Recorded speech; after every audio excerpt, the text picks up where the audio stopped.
Hi Matt, this is Rebecca with your assignment 2 critique. Congratulations on making some incredibly creepy images here. When I read your description, I was really intrigued. I couldn't wait to open your file and look at the pictures, especially when you said that the one image reminds you of a metal cassette tape cover, so I had to see it, and it totally does, so I see where you're coming from on that one. So on the first image, the Hey Girl image, I like I like what you said about turns out she's actually holding peanuts, and it seems obvious now, because I would have also, I think, thought that it was hay because I didn't grow up on a farm looking at plants like that. So um, I like what you did with her head, and all of the holes and things are just really cool, like the clone stamping that you did around there and the effect that you gave her. So that's really neat. I think that you don't need the Hey Girl text on that one.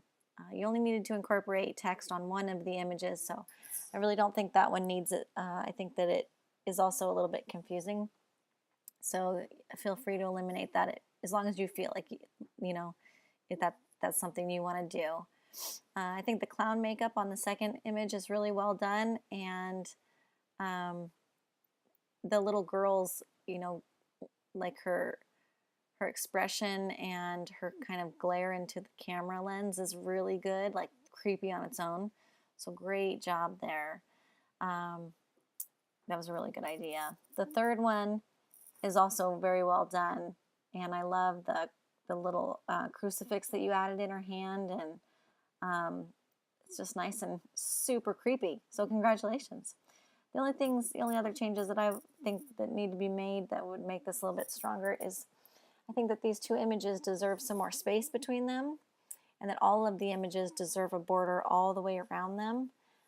When they're running off the frame like that, running off the canvas, it just kind of, I don't know, it doesn't feel like a like each piece is its own complete piece.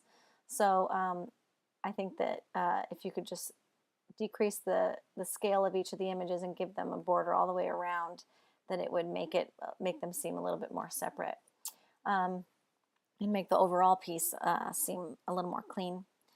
The other thing is this image down here, there is some runoff. See this bleeding into the white border?